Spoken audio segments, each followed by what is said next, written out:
name is Patricia, and in this video I'm going to be sharing part 1 of my encounter with American mainstream culture, a mini comic series that I drew 2 years ago. Before I begin, I want to briefly go through my background to give you some context. I was born and raised in Taiwan. I went to a public elementary school and an international middle school. And for those of you who are wondering what an international school is, it's basically a school where all the subjects are taught in English. At 14, I came to America. I went to a private boarding school in Connecticut for 4 years, and I went to college in California for another 4 years. Okay, enough with my backstory, let's get started.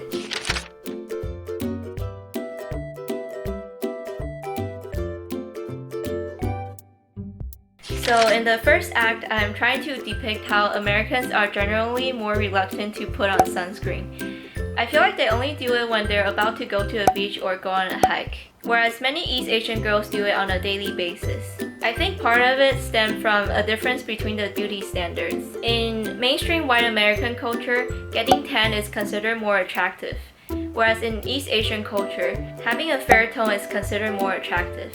And speaking about beauty standards, I think East Asians have a much more standardized beauty standard than Americans. It's quite Eurocentric and pretty deeply ingrained.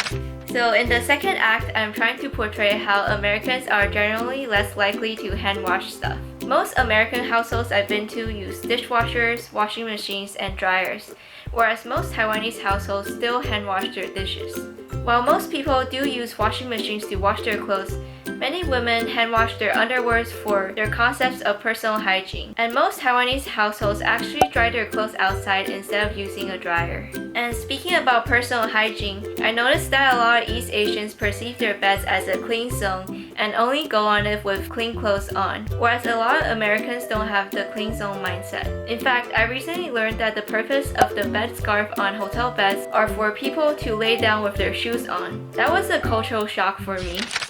So in the third act, I talked about how public transportation is a lot less common in the US, whereas it's more common in East Asia because the population density is a lot higher there. Many East Asians I know have taken buses or metro before. I also think that Americans tend to travel around the country by car, whereas East Asians tend to travel by trains or high-speed rail.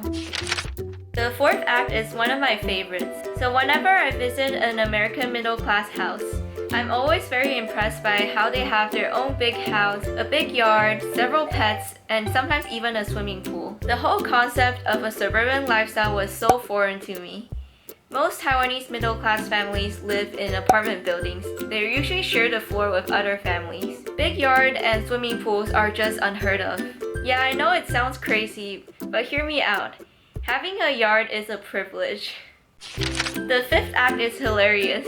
So I remember in my freshman year of high school, I was on the JV cross-country team, and we had a pool day one day.